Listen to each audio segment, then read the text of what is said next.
Hello everyone, it's me, Kae Pea, and I'm here in my studio, the Moon and the Maker, headquarters of RubberMoon Art Stamps. Yay!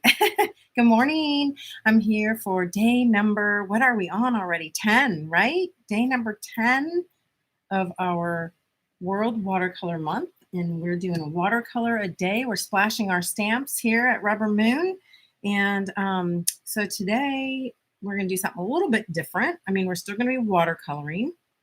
I'm going to go ahead and pull out a few of the samples from previous days, not in really any order, but just to kind of show you some of the stuff that we've done. Splashing our stamps. And these are all made with rubber stamps.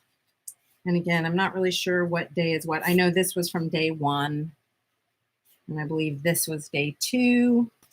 They're written on the back, so you just turn it over, look on the back. We did some fun stuff with stamp tracks, like creating our little characters, like owls, different kinds of owls. Another one with another celestial. Oh goodness, we've done so many different things. I've been having so much fun. A little abstract piece, and then this piece was from yesterday, but mostly all of them have been directly applying watercolor to the stamped image, stamping it in watercolor, and then painting and manipulating the washes and creating an actual watercolor painting using your stamps. So it really doesn't look stamped. But today we're going to do something a little bit different. We're going to use this set of scenic stamp tracks. It's just a small little set that I designed, and I wanted to show you what I designed it from. When one of my trips across country driving, I doodled a lot in my sketchbook, and this was one of the doodles. Now, of course, it was just in black and white at first, black micron pen. And I just love the line quality of this. I love the spontaneity of it. And I ended up doing a few pieces similar to this, and I really like the style.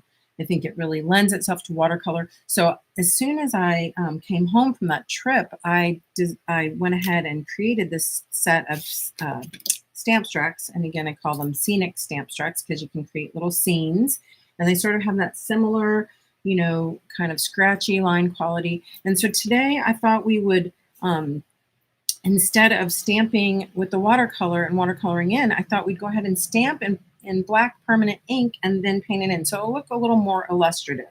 So I'm going to just go ahead and get started. I'm just going to repeat myself again because, you know, sometimes we have different people joining us. So I am using 300-pound cold press watercolor paper. It's cut into small size of 3 by 4 inches, a little bit larger than an ATC. But I wanted this size just because I think it lends itself to the stamps, and it just creates a manageable piece that is easy to get done within a half an hour, say. And then also, of course, these would look really cute in little frames. I think I showed you a sample of that the other day. You can get these little frames just at your local craft store. I'm sure you could get them online as well, or maybe IKEA. I don't really know. But I just got this at the not the Moon.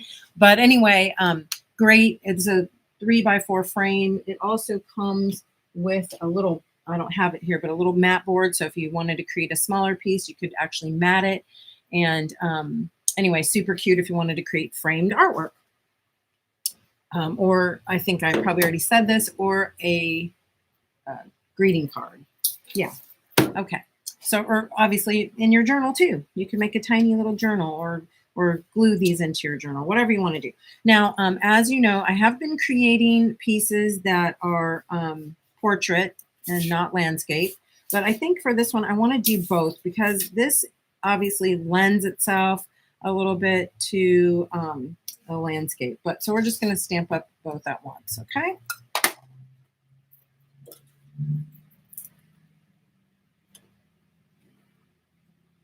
And I'm going to use, again, my permanent India ink pad, black, but of course, you can use whatever color you want. This will not move when I watercolor it.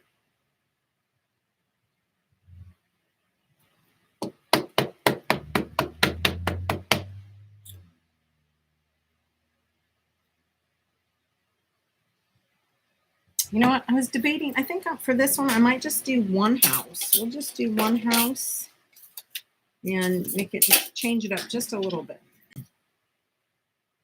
So to do that, I went ahead and inked this all up, and then I'm just going to mask it off so that I just get one of the images. Okay. Hopefully that'll be a good little tip for you too. And of course, I cannot find my other mounts. They're hiding back here. And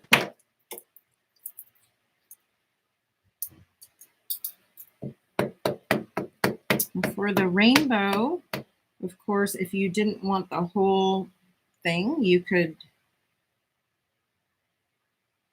easily just stamp part of it, which I will do over here. So remember, you can always use just little bits and pieces of your stamps, right? So it's kind of fun. We'll use the same exact stamps and get two different compositions. This is a little mountaintop.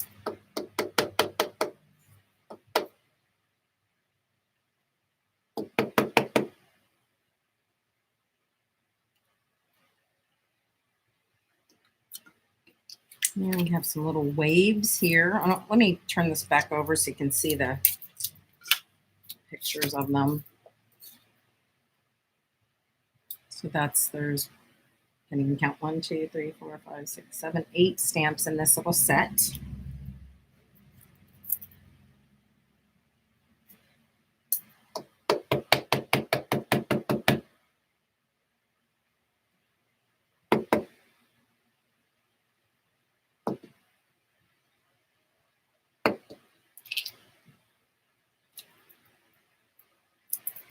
So they live between the ocean and the mountains, right where I want to live too.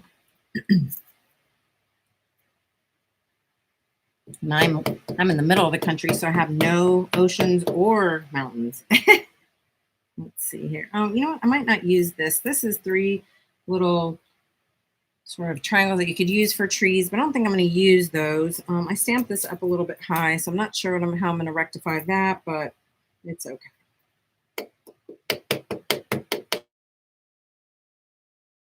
Off just a little bit.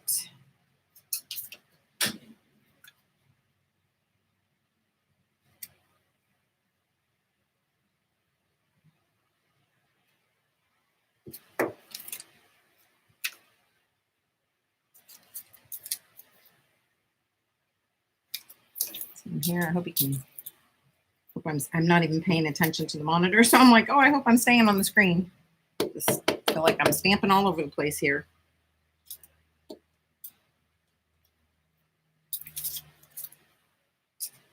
And these little trees I really like. They don't look like much. They're called Scritch Scratch, but they're really super fun and make great little scritch scratchy trees.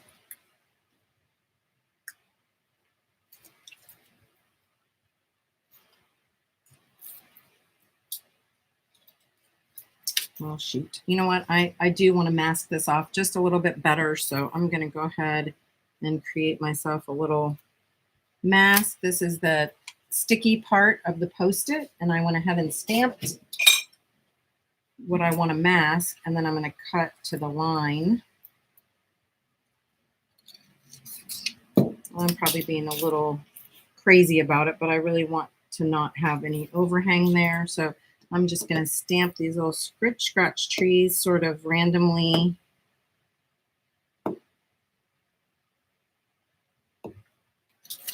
And voila, isn't that so cute? I just love it. So, and then here we'll do some of these little in the background too.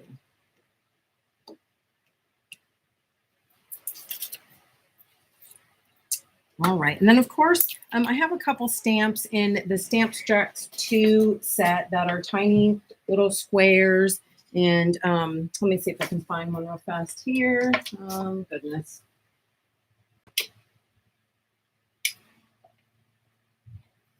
Well, I can't find it, but I do have this little tiny open rectangle, and I'm just going to stamp it here and there just for windows and doors. Now, you know, of course you could draw it in with, you know, a little micron or something like that, but I really like to stamp it just because I get a similar line quality when it's stamped. And so voila, we have 2 pieces now ready to watercolor. If you're concerned at all that, you know, that it might smear, like your ink, your India ink or your permanent stamp pad, your permanent dye ink stamp pad should not smear. But a lot of times if I'm going to paint right away, I like to blow dry it just for a second, just in case. I actually am going to grab one other tiny stamp. Hold on, I gotta find it. I just had this little circle stamp, and I believe that this is from the Urban Whimsy set. It's just a little round, little circle, little open circle. And I kind of want this because I want to make a little sun or moon.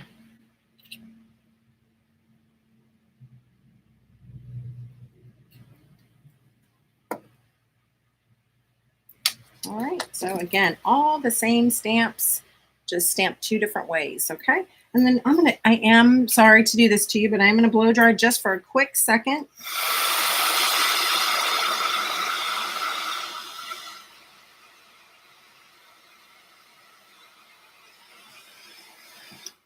Just to make sure. And then I'm just going to use my little core mini set here.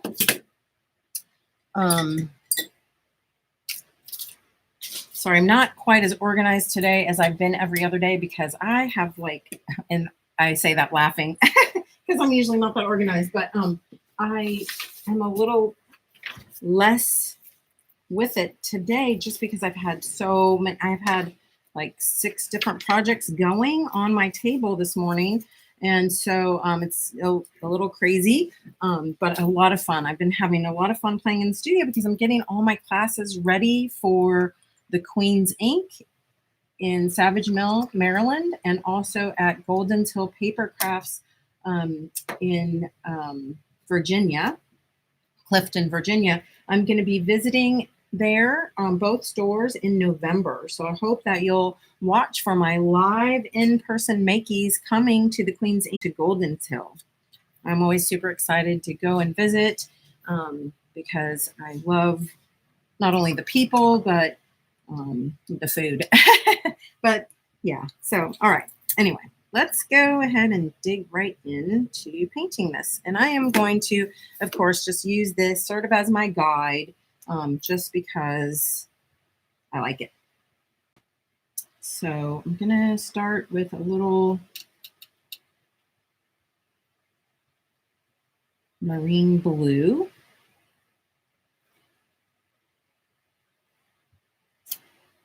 And you know me, I'll just kind of go here and there. I'm just going to, and I don't normally paint up 2 at once, but so this will be sort of challenging.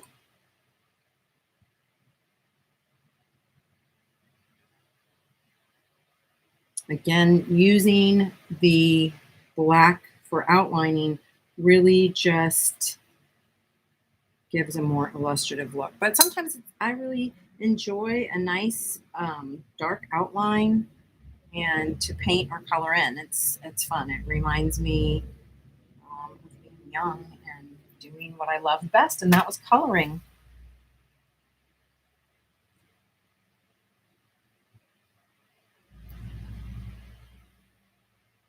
And too, with this sort of look and the little scratchy lines and just the loose, quick, sort of spontaneous watercolor, I really like not trying to necessarily color everything in perfectly. If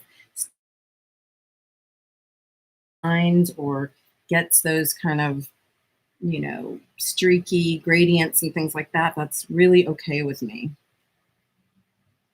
I'm also going to pull out my little trusty flower palette with a lot of my favorite colors in it as well.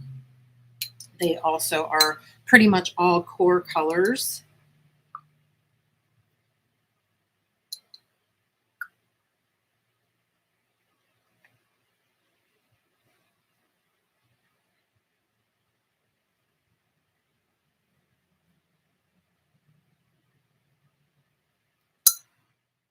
Remember, if you lay down a little bit of color, so like here I laid down this yellow, and then while it's still wet, you grab a little touch of another corresponding color like an orange and drop it in while it's still wet, and you get some beautiful shading.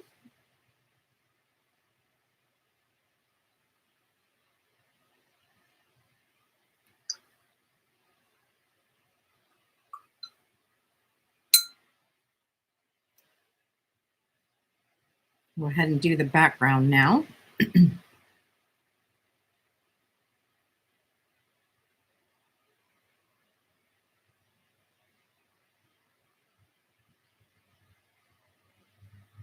Just some nice loose light washes.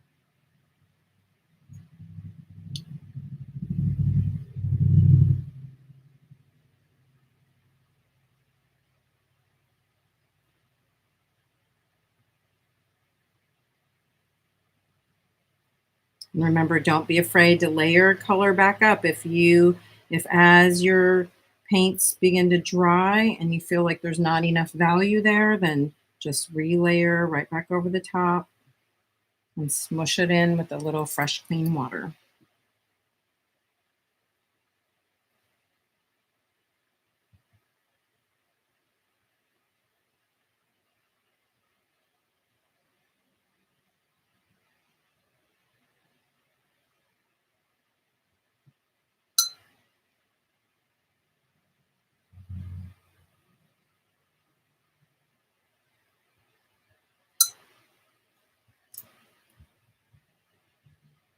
I got a little boo-boo right there because I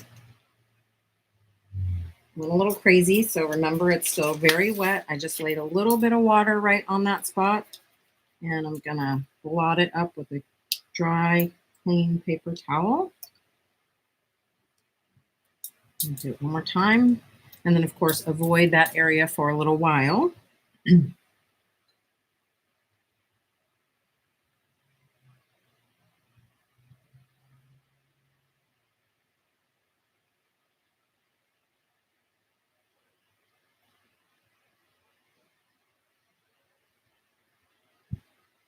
Oops, and I did it again. I didn't realize that my sky was still wet. So I'm gonna blot that up and avoid it again a little bit.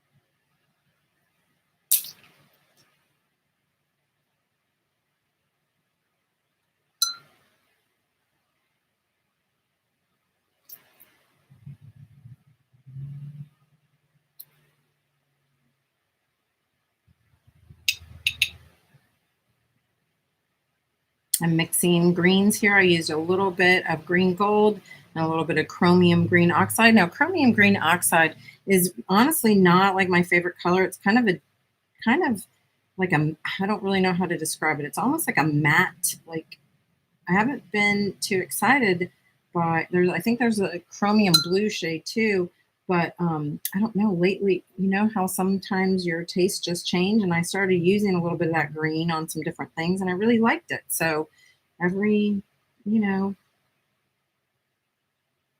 almost every color I think kind of has its place.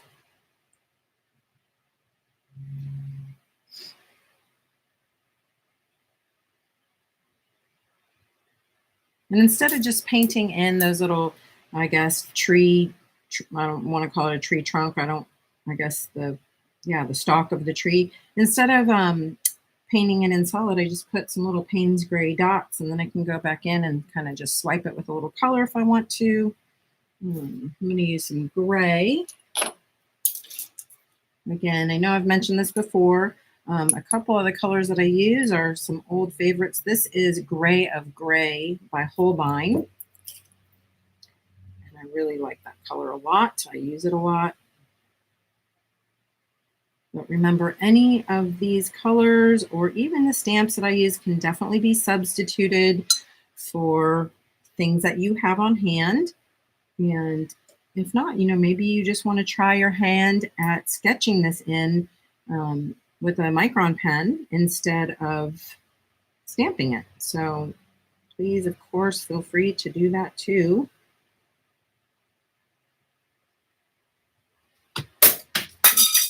Oh, goodness, something just crazily flew off my wall. I don't know what happened, but it scared me to death.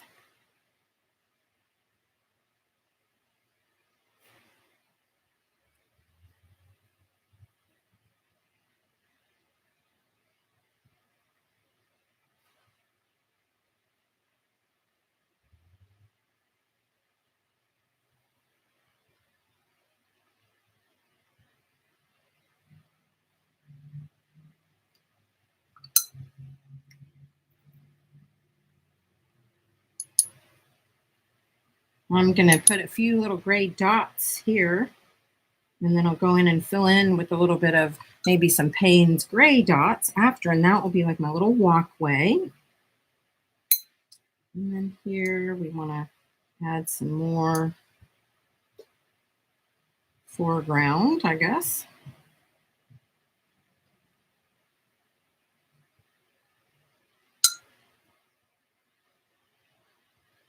I have a couple little lines that I actually want to address. It's not a big deal, but I see that my little tree trunks didn't extend all the way down, so I'm just using a micron pen to sort of fill that in a little bit. It's not that big of a deal. Like little things like that can sort of draw your eye, so I really just wanted to fix that up.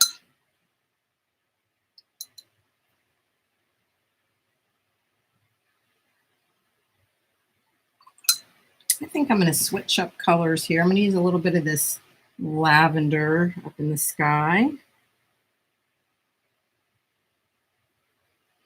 instead of the teal.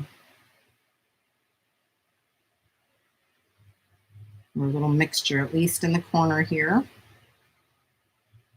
And then switching over to my lavender color.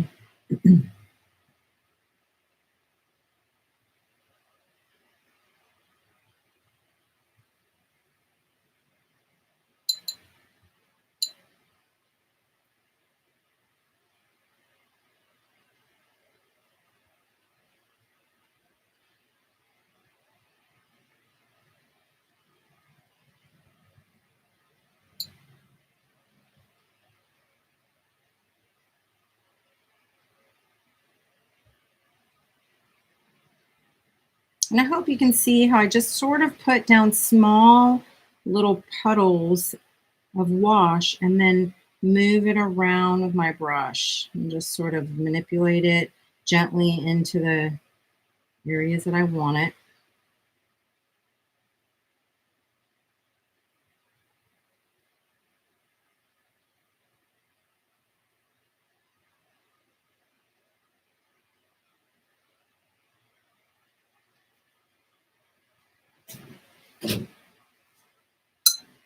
And I'm going to let that dry because then I want to paint in my rainbow and kind of finish up my little walkway. And I'll move over to this one and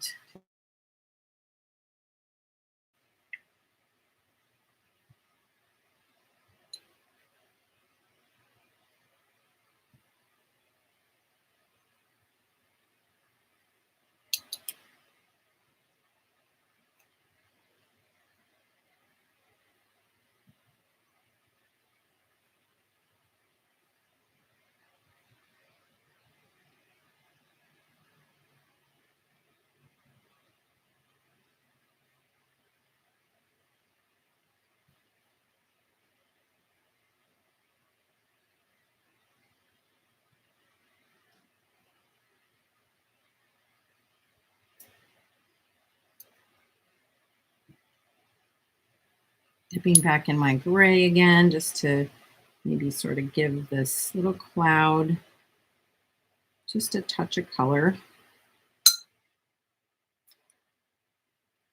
Get a little yellow wash on here. And let's bring out our sort of rays around the sun just a little bit. And extend those out.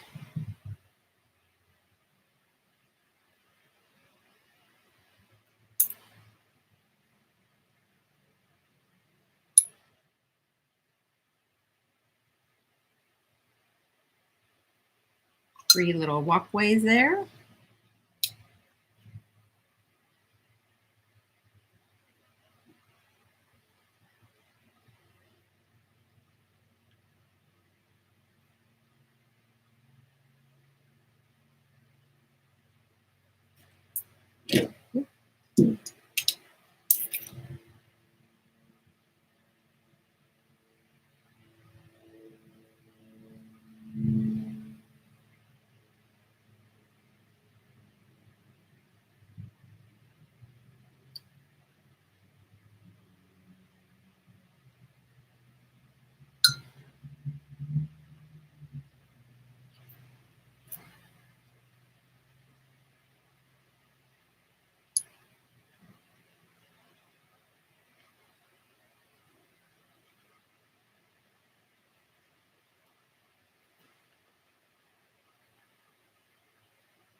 And right now, I'm sorry I'm quiet. I'm just making color decisions and trying to having a little bit harder time with the three houses because I don't know, because there's three.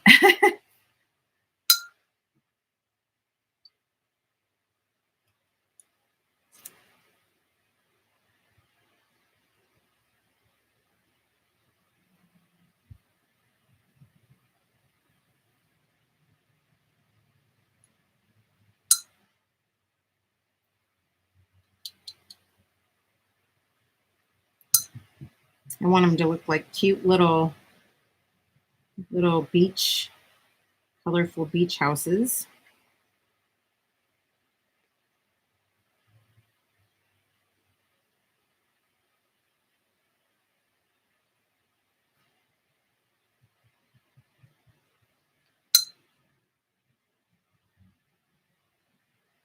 And then I'm going to let this one dry before I go into it. Otherwise, I know I'll make a mess.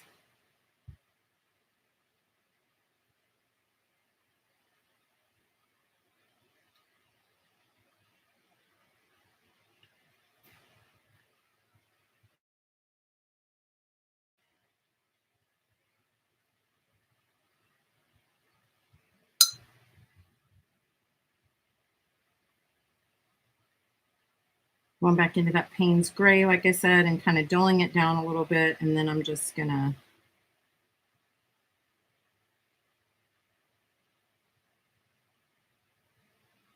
add some other little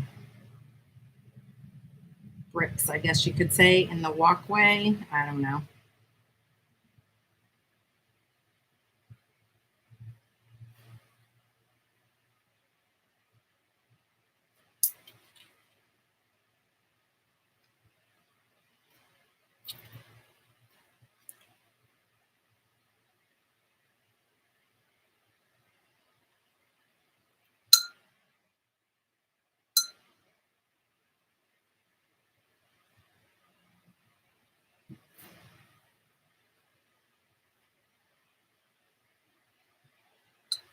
Try to finish off our little rainbow over here.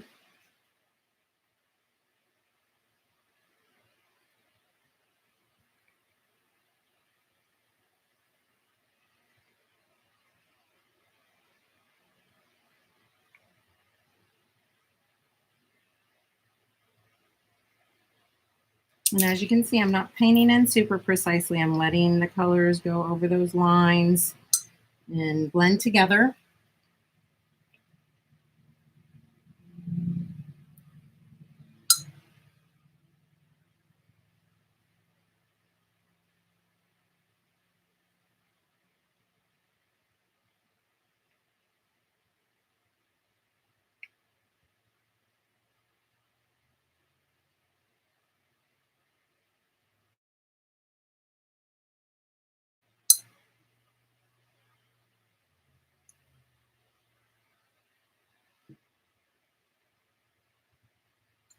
All right. More blotting.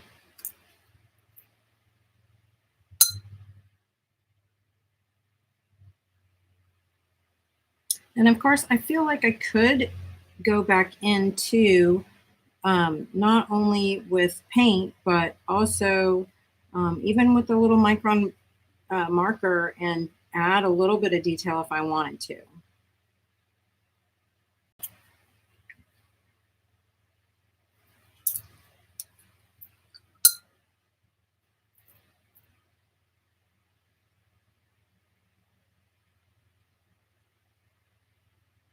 Kind of finish up this last house. And of course, I think we really need a pink house.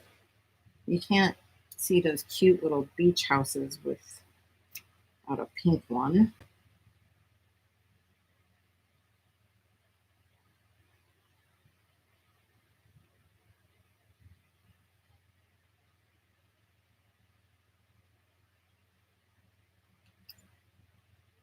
And sometimes I like to do something sort of unexpected and even throw a little bit of pink wash in the background. Makes for a nice little sort of sunsetty look.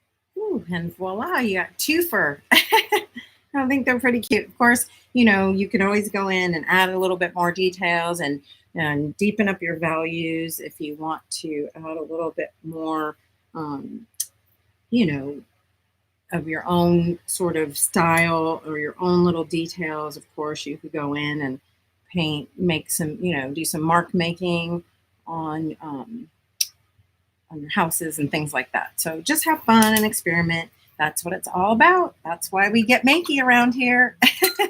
So anyway, okay, I have a couple questions I will address. So I want to thank you, of course, for joining me. If you're not subscribed to our RubberMoon TV channel, please subscribe. And you can also hit a little when I go live. You can also, um, yeah, share World Watercolor Month with everybody. Um, and yeah, I think that's it. Remember that I am going to be doing live makeys, like I mentioned earlier, coming up in November. We're going to be listing those classes well, we're going to list the classes for the Queen's Ink coming up this afternoon. And then I know that Golden Till is going to be putting their classes up soon too. So I hope that you'll come and see me in November. I have a couple questions, and Georgie says, I have a lot of stamp pads in my stamping drawer. How do I know if they will work for this technique? So, Georgie, what you'd want to do is probably, well, first of all, it should say on it somewhere archival and fade resistant. It might say like non-smearing, quick drying. This one says perfect for use with markers and watercolors. So you some kind of markings like that. It will tell you that if it's pigment ink or if it is just regular dye-based ink, it will not work. You definitely want something like this Indian ink, or also like archival ink will work, or Memento, I believe, will work. So the best thing I can tell you is just to stamp, you know, a simple stamp on a piece of watercolor paper, and then maybe hit it with a blow dryer just for a second, just to make sure, and then give it a quick wash. And if it doesn't smear, you should be great. If it does, then you'll want to look for a different ink pad. And you can, like I said, you can also, well, you can draw it if you wanted with a micron or a, what are those other ones? Gosh, a Pitt pen or micron will work really well. So let me see if I have any other questions. Jan, I'm just reading the comments. Jan, you're so funny. So Emily says Memento and VersaFine work well with the watercolors also. So thank you, Emily. Yeah, I forget as you know, I always forget the names of everything. So I really wasn't sure. But I used to use archival ink pads a lot, and those work as well. So let's see. Let's put a nicer piece of paper back here before I sign off and say goodbye.